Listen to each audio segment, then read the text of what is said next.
नमस्कार, मुद्दा देख रहे हैं आप। मैं हूं आपके साथ रेशु त्यागी। उत्तर प्रदेश में लोकसभा चुनाव 2024 के बाद भारतीय जनता पार्टी की पहली कार्य समिति की लखनऊ में बैठक हुई। बैठक में विधानसभा चुनाव 2027 पार्टी के मुख्य एजेंडे में रहा। बैठक में लोकसभा चुनाव में मिली हार के कारणों पर मंथन हुआ है। साथ ही आने वाले दिनों में 10 विधानसभा सीटों पर होने वाले उपचुनाव और 2027 विधानसभा चुनाव का रोड मैप भी तैयार किया गया। बीजेपी की हार के कारणों की समीक्षा में जो बात निकल कर आई है वो है बीजेपी के दलित और ओबीसी वोट बैंक में सेंध। लोकसभा चुनाव में जातीय राजनीति को साधने में अखिलेश राहुल की जोड़ी ने सफलता हासिल की।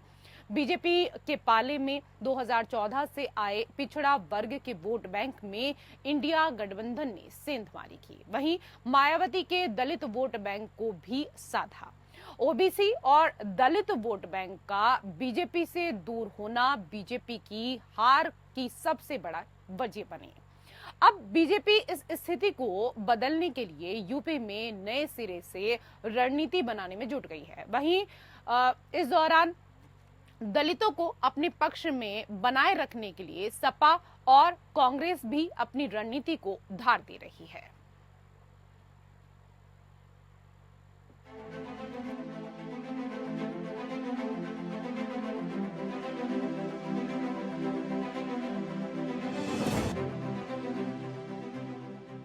यूपी में लोकसभा चुनाव में करारी हार के बाद अब बीजेपी ने सपा के पीडीए के काट में पिछड़ों पर दाव लगाने का फैसला किया है। यूपी के राजनीतिक मैदान में विपक्ष अलग राजनीतिक समीकरण के साथ चुनावी मैदान में उतरा है। अखिलेश यादव ने पिछले करीब एक साल से यूपी में पिछड़ा दलित अल्पसंख्यक यानी पीडीए पॉलिटिक्स को जमीन पर उतारने की कोशिश शुरू की है। लोकसभा चुनाव से पहले उन्हें राहुल गांधी का साथ मिल गया।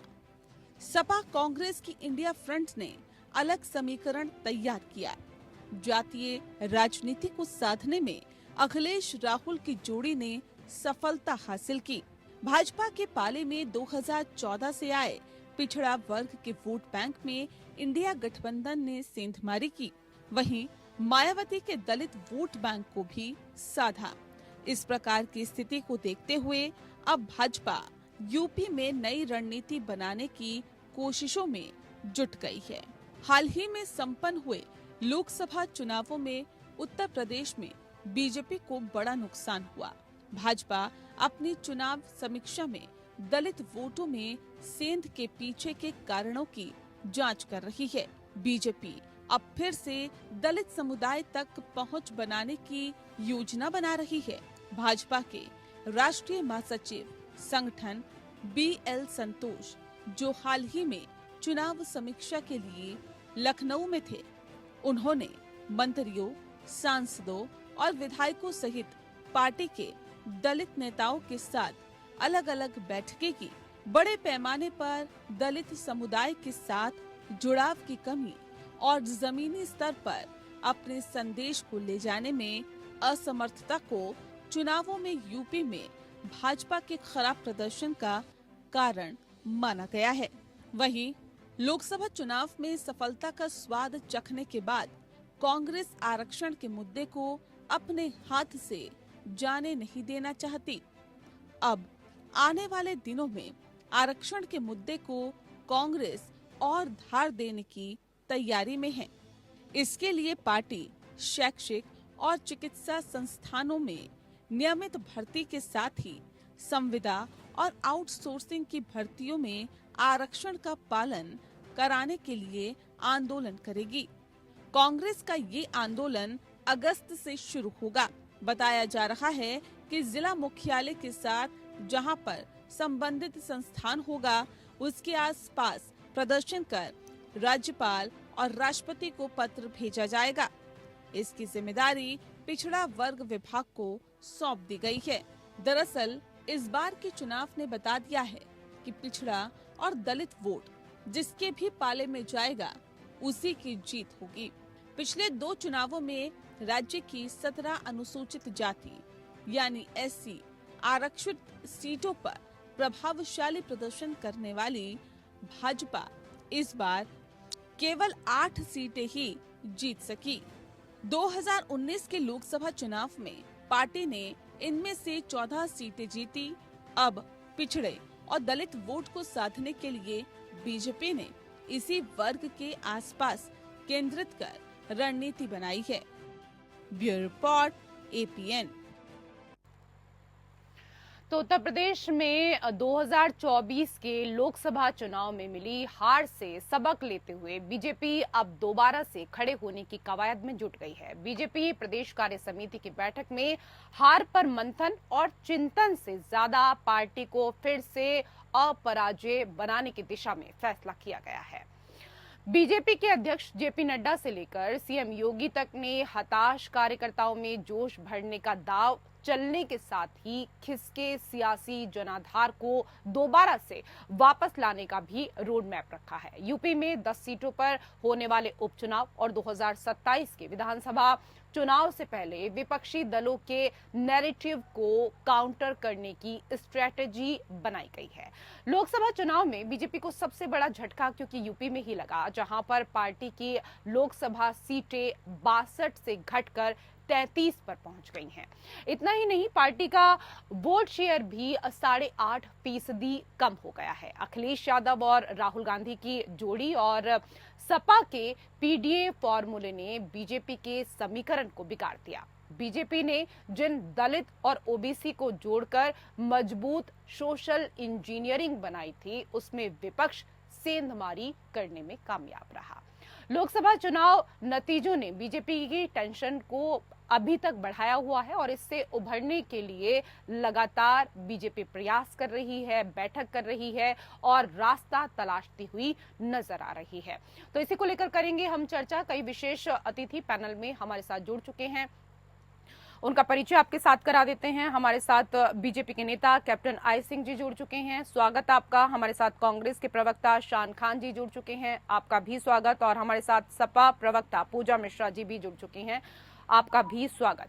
क्योंकि देखिए शान खान जी, अभी 10 सीटों पर उपचुनाव भी होने हैं। इससे पहले जो बाकी राज्यों में जो नतीजे आए वो तो आप सबके सामने ही है। सिर्फ 2 सीटों पर ही बीजेपी सिमट कर रह गई, क्योंकि उत्तर प्रदेश में सर्वाधिक सीटें हैं जहां पर उपचुनाव होने हैं। ऐसे में बीजेपी ने पूरी रणनीति अब तय कर ली है। इन उपचुनावों के साथ ही 2027 हमें कैसे जीतना है इसको लेकर भी।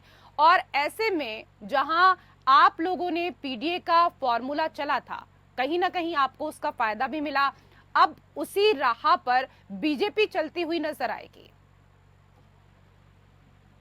देखिए रेसू जी, मैं देश की जनता को बधाई देना चाहता हूं और विशेषकर उत्तर प्रदेश की जनता बधाई के पात्र है। वो इसलिए कि उसने भाजपा के घमंड को तोड़कर चूर चूर कर दिया।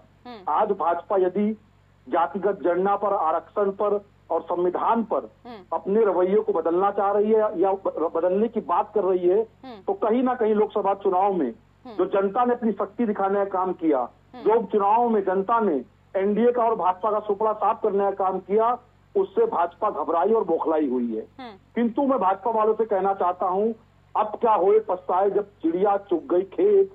जब हम सामाजिक न्याय की बात कर रहे थे, जब हम जातिगत जनगणना कराने की मांग कर रहे थे, तब आप उसके विरोध में थे, तब आप उसको नहीं कराने की बात कर रहे थे। और हम शुरुआत से ये कहते आए और अभी भी ये कह रहे हैं कि जातिगत जनगणना होनी चाहिए, आर्थिक गणना होनी चाहिए, देश का एक्सरे होना चाहिए कि इस देश में जो केंद्र सरकार को 90 सचिव चलाते हैं, उनमें से केवल पिछड़े वर्ग के 3 सचिव हैं। क्या ये प्रयोग है या संयोग है? यदि ये संयोग है तो देश का पिछड़ा वर्ग आज भी मुख्य धारा से पीछे क्यों है? इसका पता लगाने के लिए, इसका कारण खोजने के लिए एक्सरे करना अत्यंत आवश्यक है, अनिवार्य है। तो जातिगत जनगणना होनी चाहिए। और विशेषकर कांग्रेस पार्टी ये मांग करती है कि जो देश में आरक्षण पर 50% की सीमा लगाई गई है, संसद में एनडीए सरकार विधेयक लाए और 50% आरक्षण की सीमा को समाप्त किया जाए। हम इसके पक्ष में खड़े रहेंगे और हम सरकार के साथ देंगे इस मामले पर। ठीक है कैप्टन आई सिंह जी, जो बातें यहाँ पर कह रहे हैं शान खान जी, ये पहली दफा नहीं कह रहे हैं, क्योंकि ये तमाम बातें इससे पहले भी कांग्रेस लगातार कहती हुई आई है। और लोकसभा चुनाव में जिस दौरान प्रचार प्रसार किया गया उस वक्त लगातार ये बातें राहुल गांधी कहते हुए नजर आ रहे थे, प्रियंका गांधी कहती हुई नजर आ रही थी और कहीं ना कहीं इन्हीं सब बातों का फायदा भी इन लोगों को मिला है। जो बातें एक बार फिर से जातिगत जनगणना की उठा रहे हैं यहाँ पर शान खान जी, इसको लेकर मैं आपसे जवाब चाहूंगी। इसके साथ ही क्योंकि लोकसभा चुनाव में आपकी जो सीटें हैं वो घटकर देखिए अब आधी रह गई हैं, अब विधानसभा उपचुनाव 10 सीटों पर होना है। ऐसे में इसको लेकर आपकी क्या कुछ रणनीति, क्योंकि लोकसभा चुनाव के बाद लगातार आप समीक्षा कर रहे हैं, सीटें क्यों कम हुई इसको लेकर मंथन कर रहे हैं। कार्य समिति की बैठक भी कल लखनऊ में हुई थी जहां पर अब दलितों को जोड़ने की कवायद का जो प्लान है वो आप लोगों ने बनाया है। क्या आपको लगता है कि बिना दलितों के बेड़ा पार नहीं होने वाला है अब बीजेपी का, इसलिए उनको साधने की तैयारी शुरू कर दी है? देखिए, भारतीय जनता पार्टी ने कभी किसी को अपने से अलग नहीं किया है। सभी तरह के समीकरण बिठा के हम सभी को साथ में लेके चले हैं। हाँ, इतना है कि जिस तरह से इन लोगों ने झूठा गुमर फैलाया कि 1 लाख रुपए देंगे, 8,000 रुपए महीने प्रति महीने सबके खाते में आएंगे, और उसमें जरूर जनता भ्रमित हुई और इनको वोट दे गई। जाति नहीं, अगर आप पैसों की बात कर रहे हैं कि इन्होंने झूठा भ्रम फैलाया, इन्होंने पैसों की बात की इसलिए जनता ने वोट दे दिया, तो आप 2014 में किस बात पर आए थे ये तो बता दीजिए ना। आप भी तो 15 लाख रुपए खाते में डाल रहे थे सर। 15 लाख, हमने ये नहीं कहा था कि हम 15 लाख रुपए हमको देंगे। ये तो क्या कहा था सर? का पुराने बयान देखे, उसमें ये था कि अगर बाहर से पैसा आता है तो सबके खाते में 15 लाख डाल दो, उतना पैसा। बात इस तरह की थी, ये नहीं था कि 15 लाख नहीं है। तो आप पुरानी हमारे जो भी वक्तव्य है बात वो थी, मतलब उसको घुमा फिरा के लालची ऐसा कर दिया गया। तो इन बातों पर नहीं जाना चाहेंगे। रेणु जी, मेरा यही कहना है। मैं आऊंगी शान खान जी आपके पास। हाँ, कंप्लीट कीजिए। भारतीय जनता पार्टी देश को जातियों में नहीं बांटना चाहती। हम एक तरफ तो ये कहते हैं कि हम सब एक हैं और एक तरफ हम जातियों में बांट के सबको अलग अलग करते हैं। देश जातियों देश तोड़ने की साजिश है। देश को जो जातियों देखा कि हिंदू एकजुट है तो हिंदू को हम तोड़ नहीं पाएंगे। जब इन्होंने देखा कि हिंदू किया जाए तो इनकी जनता।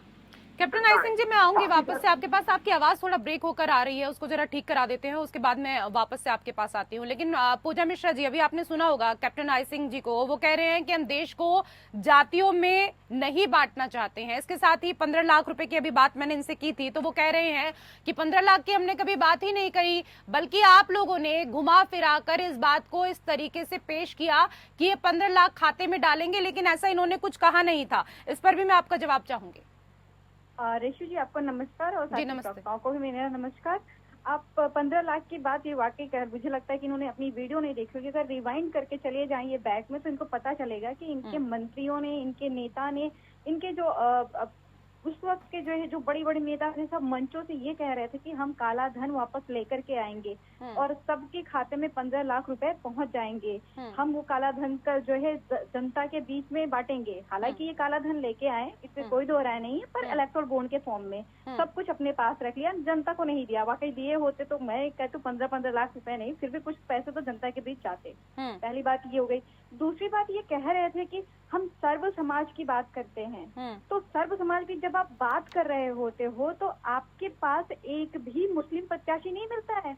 आप बताइए, 543 जो है आपकी लोकसभा सीटें हैं, उसमें आपको एक मुस्लिम प्रत्याशी नहीं मिलता है कि आप देश के किसी कोने से लड़ा सके, उसको रिप्रेजेंटेशन दे सके। उसके बाद आपको एक मुस्लिम इंसान नहीं मिलता है जिसको आप जो है कैबिनेट में रिप्रेजेंटेशन दिला सके। और आप कहते हैं आप सर्व समाज की बात कर रहे हैं। अभी माननीय मुख्यमंत्री उत्तर प्रदेश के जैसे ही इसका रिजल्ट आया एमपी इलेक्शंस के, तो उन्होंने कैबिनेट बैठक बुलाई कि नहीं अब नौकरियों की समीक्षा होगी कि कहाँ नौकरियां बची हुई है, क्या किया।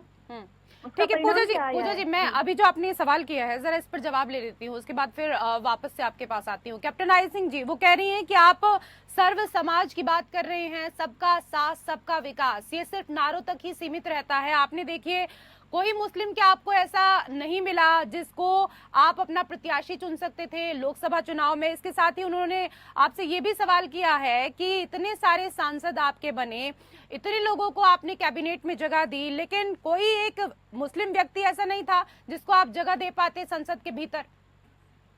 देखिए रेशु जी, मैंने अगर गरीबी रेखा के मकान दिए हैं तो 60 से 65% मुसलमानों को ही वो मकान मिले गरीबी रेखा के। और भी जो जितनी जन सुविधाएं हैं वो 65% मुस्लिम समाज को मिली है। तो आप बताइए इसमें मुस्लिम को हमने कहाँ पीछे छोड़ा। रही बात टिकट की, टिकट भारतीय जनता पार्टी सर्वे करके सिर्फ घर देकर उनको आप समेटना चाहते हैं कि घर तक वो रहे, आगे ना बढ़े, राजनीति में वो ना आए, क्या चाहते हैं? नहीं, बिल्कुल राजनीति प्रतिनिधित्व नहीं देना चाहते हैं।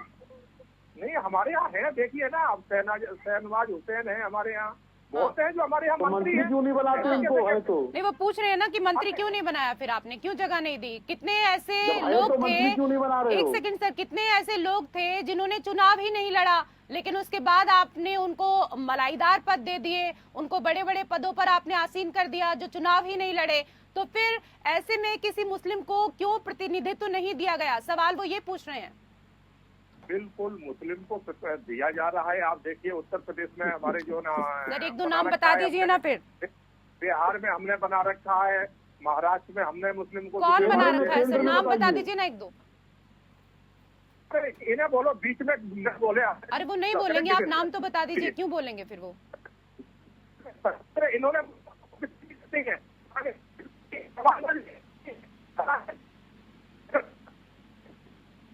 तो ये में भी सर आपकी आवाज नहीं आ पा रही है। कैप्टन आई सिंह जी, आपकी आवाज बहुत ब्रेक होकर हमारे पास आ रही है। शान खान जी, आप कुछ कहना चाह रहे थे, मैं वापस से आऊंगी कैप्टन आई सिंह जी आपके पास। जी देखिए रेशु जी, हम ये कहना चाह रहे थे कि इस देश में पिछड़ा, दलित, आदिवासी और अल्पसंख्यक, इन लोगों की जनसंख्या 80 से 85% है। और जनप्रतिनिधित्व के मामले में, नौकरियों के मामले में ये कहीं ना कहीं पिछड़ते चले गए। तो हमें ये कारण खोजने की आवश्यकता है कि देश की 80-85 जो है वो पिछड़ी क्यों है, उसके अधिकारों को कौन खा रहा है, उसका हक कौन मार रहा है। तो कहीं ना कहीं भारतीय जनता पार्टी इस देश की गरीब विरोधी, पिछड़ा विरोधी, दलित विरोधी और आदिवासी विरोधी पार्टी है, पूंजीवादी पार्टी है, सामंतवादी पार्टी है, जो गरीबों और पिछड़ों का हक मारकर चंद उद्योगपतियों, धन्ना सेठों को खिलाने का काम करती है। इसीलिए हम मांग कर रहे हैं कि देश में जातिगत जनगणना हो और कितनी किसकी जनसंख्या हो, जिसकी जितनी जनसंख्या भारी उसकी उतनी भागीदारी के फॉर्मूले के साथ देश में संसाधनों का बंटवारा हो, जनप्रतिनिधित्व तो उतना मिले उनको। और कहीं ना कहीं जिस प्रकार से पीछे के दरवाजे से भारतीय जनता पार्टी ने तमाम पदों पे भर्तियां रोककर आरक्षण का गला घोटा है, उसके भी हम खिलाफ हैं। और संविधान को बदलने और कुचलने का जो प्रयास भारतीय जनता पार्टी करती आई है, उसका करारा जवाब लोकसभा चुनाव में देश की जनता ने दे दिया। और अभी जो 7 राज्यों के 13 सीटों, विधानसभा सीटों पे उपचुनाव हुए, उसमें से भी भारतीय जनता पार्टी और एनडीए का सुपड़ा साफ करके उपचुनावों में भी आपका जोश हाई है, क्योंकि इंडिया गठबंधन को इंडिया गठबंधन को 10 सीटें मिली हैं शान खान जी। लेकिन जो अभी आप मुद्दे यहाँ पर गिना रहे थे, क्या इन्हीं मुद्दों पर आप उपचुनाव में भी जाने वाले हैं उत्तर प्रदेश में, और 2027 पर भी क्या इन्हीं सब मुद्दों को लेकर आप लोगों का फोकस रहने वाला है? देखिए, हमारे तमाम मुद्दे हैं। हमारे मुद्दे महंगाई है, हमारा मुद्दा बेरोजगारी है, सार्वजनिक संपत्तियों की बिक्री, और हमारा मुद्दा अर्थव्यवस्था की खस्ता हालत है, हमारा मुद्दा अग्निवीर है। ऐसे तमाम देश के जो ज्वलंत मुद्दे हैं वो हमारा मुद्दा है। किंतु जातिगत जनगणना, सामाजिक न्याय भी हमारा एक प्रमुख मुद्दा है जिसको हम उठाते आए हैं। और जातिगत जनगणना को लेकर हम भाजपा को घेरेंगे और हम भाजपा को मजबूर करेंगे कि वो जातिगत जनगणना कराए और संसद में विधेयक लाके आरक्षण पर जो 50% सीमा लादी गई है उसको हटाया जाए और आरक्षण को 50% से बढ़ाकर आवश्यकता अनुसार 65, 70, 60 जितना करने की आवश्यकता हो उतना किया जाए। ठीक है पूजा मिश्रा जी, क्योंकि देखिए लोकसभा चुनाव में आपने पीडीए का जो मुद्दा है वो उठाया था, और यूपी में अब पिछड़ों पर दाव खेलने की तैयारी में बीजेपी भी कहीं ना कहीं नजर आ रही है, क्योंकि दलित समाज को जोड़ने के लिए पार्टी ने दलित नेताओं की एक टीम भी तैयार की है जो अलग अलग बस्तियों में जाकर उन्हें समझाने का कार्य करेंगी। सीएम योगी ने कहा कि कन्नौज मेडिकल कॉलेज का नाम बदला गया, भीमराव अंबेडकर के नाम पर रखे कॉलेज का नाम सपा सरकार ने बदला था, जिसे बीजेपी ने दोबारा से बाबा साहेब के नाम पर रखा। सपा ने सत्ता में रहते हुए SC ST की स्कॉलरशिप भी रोक दी थी। इस बात को अब बीजेपी के कार्यकर्ता दलित बस्तियों में जाकर लोगों के बीच जाकर बताने का कार्य करेंगे। पीएम मोदी ने अंबेडकर से जुड़े 5 स्थलों को पंच तीर्थ घोषित किया है। इस तरह से दलित समुदाय को साधने और आपको घेरने का बीजेपी ने पूरा प्लान तैयार कर लिया है। देखिए रेशु जी, जहाँ तक बात रही है, माननीय मुख्यमंत्री जी ये कह रहे हैं कि हमने जो है नाम बदलने का कार्य किया, तो सबसे ज्यादा नाम बदलने का कार्य इन्होंने किया। और आप भी इससे अवगत हैं कि गुजरात में सरदार वल्लभ भाई पटेल स्टेडियम का नाम बदल करके वर्तमान के प्रधानमंत्री जी के नाम पे रख दिया गया। ये कहाँ तक सही है? और दूसरी बात आ जाते हैं, कह रहे हैं दलितों की बात। इन्होंने कहा दलितों की स्कॉलरशिप रुक गई, तो आप अगर पता करा लेंगे ना, पता नहीं झूठ बोल ले जाते हैं, इनकी गलती नहीं है, ये सब मंचों से झूठ बोलना जानते हैं। तो अगर आप पता कराएंगे तो आपको पता चलेगा कि जब से इनकी सरकार बनी है, पहले जो स्कॉलरशिप आया करती थी ग्रेजुएशन में, PG में, सबको पहले हाफ कर दिया गया, उसके बाद धीरे धीरे बंद कर दिया गया।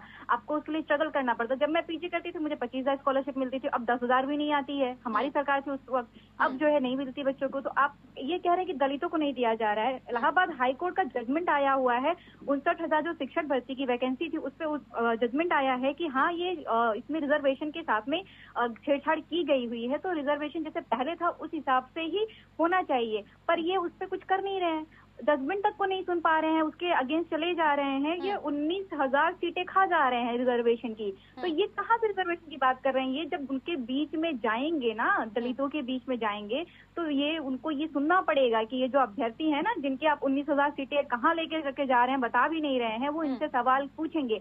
अभी भाजपा के प्रवक्ता कह रहे थे कि हमने जो है घर बांटे और सबसे ज्यादा मुस्लिम समुदाय को दिया या फिर दलितों को दिया। तो ये बता पाएंगे क्या अयोध्या में जिनको इन्होंने विस्थापित किया, उनको कहाँ पे जमीनें दे दी, उनको कहाँ पे घर दे दिया, उनका कहाँ रोजगार खत्म कर दिया? बताइए। मध्य प्रदेश के डिप्टी बेटे आके हमें जमीन खरीदते हैं, दोहरा रहे थे राहुल गांधी और लगातार आपसे जवाब मांग रहे थे, वही बातें पूजा मिश्रा जी भी कह रही हैं।